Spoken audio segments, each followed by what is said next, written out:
బొచ్చెడు తప్పులట, తట్టెడు అప్పులట. అవునా? అప్పుల గురించి, దీని గురించి, ఇన్వెస్ట్మెంట్ బడ్జెట్ గురించి మీకేమైనా ఇంగిత జ్ఞానం ఉందా? నేను ఖచ్చితంగా అంటున్నా.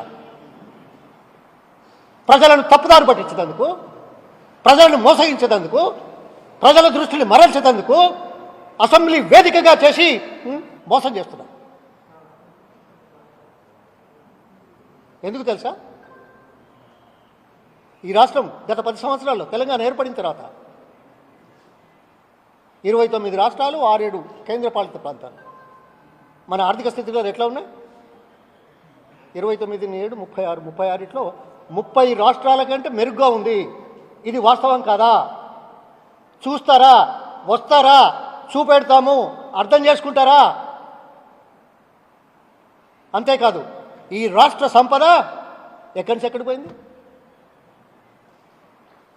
సుమారు 4 లక్షల కోట్లు ఉంటే ఇలా 14 లక్షల పైసలు కింది 3.5 రెట్లు పెరిగింది. ఏ రాష్ట్రంలోనైనా పెరిగిందా? ఏ దేశంలోనైనా పెరిగిందా 10 సంవత్సరాల్లో ఇంత ఎత్తున? రాష్ట్ర సంపదకు, అప్పులకు ఎలా ఉందో తెలుసా మీకు? ఈ రాష్ట్రం 7వ స్థానంలో ఉంది. రాష్ట్రం యొక్క అప్పులు 27% అయితే సంపద సంపద 100 రూపాయలు అయితే అప్పులు 27. మీకేమైనా తెలివితేటలు ఉంటే, ఇంగిత జ్ఞానం ఉంటే దేశం యొక్క అప్పులు, సంపద ఎంతో తెలుసా మీకు? దేశం 100 రూపాయలు సంపాదిస్తే 87,000 రూపాయలు అప్పుల్లో ఉంది. ప్రపంచంలో అమెరికా, జపాన్, చైనాదంటే మనకు డీటెయిల్స్ ఎక్కువ రావు. అమెరికా ఎంతో తెలుసా? 29 ట్రిలియన్ల ఆదాయం ఉంటే, సంపద ఉంటే సంవత్సరానికి 47 ట్రిలియన్లు అంటే దాదాపు ఆదాయానికి డబుల్ అప్పులున్నాయి. అట్లాగే జపాన్ 100కు 150 అంటే అప్పులు తీసుకోమనట్లేదు. కానీ ఇంగిత జ్ఞానం ఉన్న ఎవరికి కూడా ఆధునిక ప్రపంచంలో లేకుంటే మన నిజ జీవితంలో లోన్, అప్పు is a part of development process. Why we borrow? To produce more, to create more employment. In the process you service the debt. ఆ మాత్రం ఇంగిత జ్ఞానం లేకుండా మాట్లాడుతున్నావే. ఎలక్షన్ల ముందు ఎందుకు మాట్లాడలేదు ఇవాళ మాట్లాడిన మాటలు? అప్పులు ఉన్నాయి కాబట్టి మేము చేస్తలేమా? ఈ రాష్ట్రం అప్పుల్లో ఉన్నా, ఏదున్నా అప్పులు ఏమున్నా అన్ని రాష్ట్రాల కంటే మెరుగ్గా ఉన్నాం. ప్రపంచంలో ఏ రాష్ట్రంలో కూడా ఇట్లా లేదు దేశంలో. అదే కాకుండా సగటు ఆదాయం ఏ ప్రాంతానికైనా ప్రపంచంలో కానీ, ఏ దేశం కానీ, లేకుంటే మన దేశంలో 3.5 రెట్లు పెరిగిందా? చూపెడతారా? ఎట్లా అయింది? It's a part of development process. We had to take loans. Loans were within the limits. Loans were within the limits and we are much better than many other countries and states in the country. Can you challenge this? Can you disagree with this?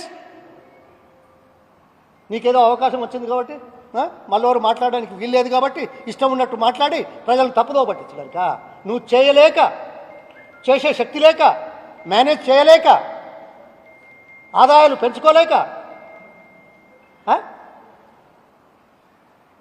నిన్న జరిగిన assembly సమావేశాలు చూసింటారు మీరు. నేను కొత్తగా చెప్తే లాభము నష్టం నాకు తెలియదు. ఏమయ్యా, శాసనసభ్యులకు అది పెట్టారు కదా, ఏది శిక్షణ? అవునా? పెట్టారా? కొంతమంది పోయారు, కొంతమంది పోరంటున్నారు.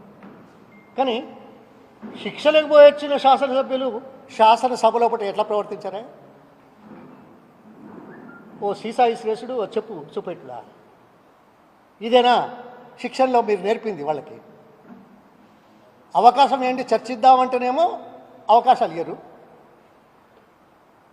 అవకాశం లేకపోతే నిరసన తెలియజేస్తే దానికి ప్రత్యామ్నాయంగా ఇదా? ప్రజాస్వామ్యంలో నిరసన ఒక హక్కు, ఒక వేదిక, ఒక కార్యక్రమం కాదా? నిరసనను వేరే కోణంలో చూస్తున్నారు. నాకు దాదాపు 30 సంవత్సరాల నుంచి సినిమాలు చూస్తారు, థియేటర్లో పోయి ఎక్కడ కూడా చూస్తలేదు. కానీ నాకు నిన్న నిజంగా సినిమా చూసినట్టు అనిపించింది. అసెంబ్లీ చూస్తాం, నా జ్ఞాపకాలు పాతాయి. మీరు ఒప్పుకుంటారో ఒప్పుకోరో, ఎవరు ఒప్పుకుంటారో ఒప్పుకోరో నాకు తెలియదు. కానీ అందులో హీరో ఉంటాడు, విలన్ ఉంటాడు. హీరో ప్రవర్తన కానీ, హీరో డైలాగ్స్ కానీ, హీరో సినిమా అంతా ఎలా ఉంటుందో కొద్దిగా అర్థం చేసుకున్నామని చూసినామని. అట్లాగే ఆ హీరో ముందట విలన్లు ఎంత పౌరుషంగా, ఎంత ద్వేషంగా, ఎంత బలవంతుడిగా కనబడుతూ ఏం మాట్లాడతారో చూడలేదా? అందుకే నిన్న అసెంబ్లీ సమావేశాలు నాకు వెనకట సినిమా చూసినట్టు అనిపించింది. ఇలా హీరో ఎవరో విలన్ ఎవరో మీకే అర్థమైంది. దమ్ము ధైర్యం ఉంటే చెప్పిన మాటలు అమలు చేయండి. కష్టాలు ఉంటాయి, నష్టాలు వస్తాయి. చేయలేకపోయినాము, చేస్తున్నామని చెప్పండి దమ్ముంటే.